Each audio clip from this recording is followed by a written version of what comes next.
नमस्कार दोस्तों, क्या भक्ति केवल पूजा पाठ है?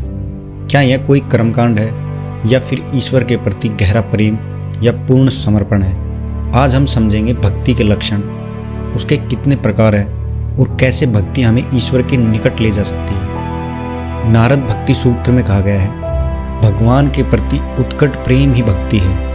यह प्रेम निस्वार्थ है और बहुत ही शुद्ध होता है, और जब यह प्रेम जागृत होता है तो मन में शांति, संतोष और करुणा का संचार होता है। तो आइए इस पवित्र यात्रा पर चलते हैं और भक्ति को गहराई से समझते हैं। भक्ति का अर्थ है निष्कपट भाव से ईश्वर की खोज।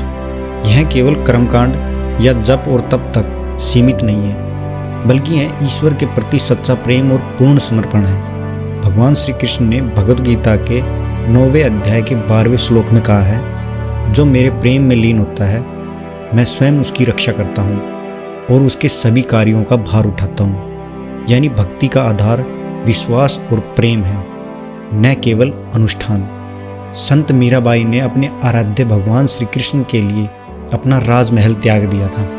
उनका प्रेम इतना गहरा था कि उनके लिए केवल श्री कृष्ण ही सब कुछ थे। यही सच्ची भक्ति है। यहाँ भक्त और भगवान एक हो जाते हैं। भक्ति के कुछ प्रमुख लक्षण होते हैं जिनसे हम समझ सकते हैं कि कोई सच्चा भक्त है या नहीं। अहंकार का नाश। सच्चे भक्त में अहंकार नहीं होता।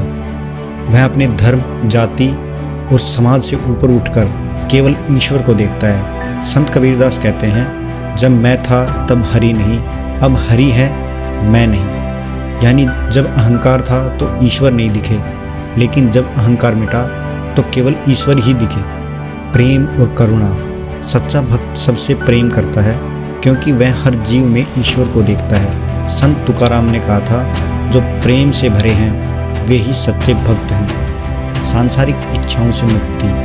भक्ति का सच्चा स्वरूप तब आता है जब मनुष्य सांसारिक इच्छाओं से ऊपर उठ जाता है। जब तक हमारे अंदर धन, प्रतिष्ठा और पद की लालसा रहती है, तब तक हमारी भक्ति शुद्ध नहीं हो सकती।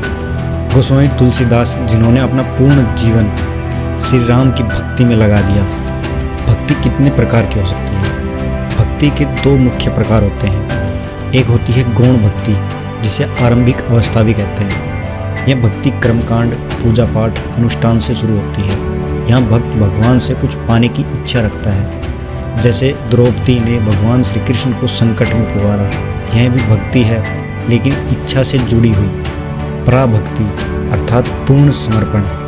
यह उत्तम भक्ति है जिसमें भक्त सिर्फ भगवान के प्रति लीन रहता है। यहाँ पर भक्त निस्वार्थ होता है और उसे कुछ पाने की लालसा नहीं होती। जैसे हनुमान जी की भक्ति, उन्होंने केवल भगवान श्री राम की सेवा को अपना जीवन बना लिया। अक्सर लोगों ने भक्ति को ज्ञान और योग से कम समझा है, लेकिन ऐसा नहीं है। भगवान श्री कृष्ण ने गीता के 12वें अध्याय के 6 और 7वें श्लोक में कहा है, जो मुझ में प्रेम और विश्वास रखते हैं वे मुझे सबसे प्रिय हैं। ज्ञान मार्ग। यहाँ व्यक्ति ईश्वर को तर्क और अध्ययन के माध्यम से समझता है। योग मार्ग। यहाँ ध्यान और साधना के द्वारा ईश्वर से जुड़ने का प्रयास किया जाता है। और भक्ति मार्ग। यहाँ व्यक्ति ईश्वर के प्रति प्रेम में पूरी तरह समर्पित हो जाता है। ज्ञान, योग और भक्ति तीनों मार्ग एक ही लक्ष्य पर पहुँचते हैं, लेकिन भक्ति सबसे सरल और प्रभावशाली मार्ग है। भक्ति केवल एक अनुष्ठान नहीं, बल्कि ईश्वर के प्रति सच्चा प्रेम और पूर्ण समर्पण है। परंतु जब अधूरी भक्ति होती है तो यह तुच्छ सोच और कट्टरता में बदल जाती है। एक कट्टर व्यक्ति यह देखने के बजाय कि सत्य क्या है, केवल यह देखता है कि सत्य कहने वाला कौन है। वह अपने धर्म के लोगों से ही प्रेम करता है, लेकिन दूसरों के प्रति घृणा रखता है। जब तक भक्ति परिपक्व होती है, तब तक यह व्यक्ति की सोच को तुच्छ बना देती है, पर जब यह पूर्ण होती है तब यह उसे प्रेममय बना देती है। इतिहास में कई बार अलग अलग धर्म के अनुयायियों ने अपने धर्म को महान बताने के लिए दूसरे के धर्मों की आलोचना की है, लेकिन सच्चे भक्त जैसे संत कबीरदास, गुरु नानक देव, गौतम बुद्ध, महावीर, उन्होंने हमेशा प्रेम, शांति और समभाव की शिक्षा दी है। सच्ची भक्ति की पहचान यही है कि वह व्यक्ति को प्रेममय बनाती है, न कि तुच्छ।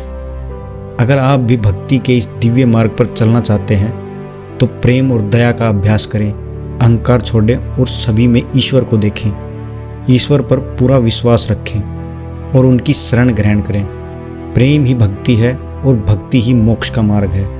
अगर यह वीडियो आपको पसंद आया है तो लाइक करें, शेयर करें और हमारे चैनल को सब्सक्राइब करें।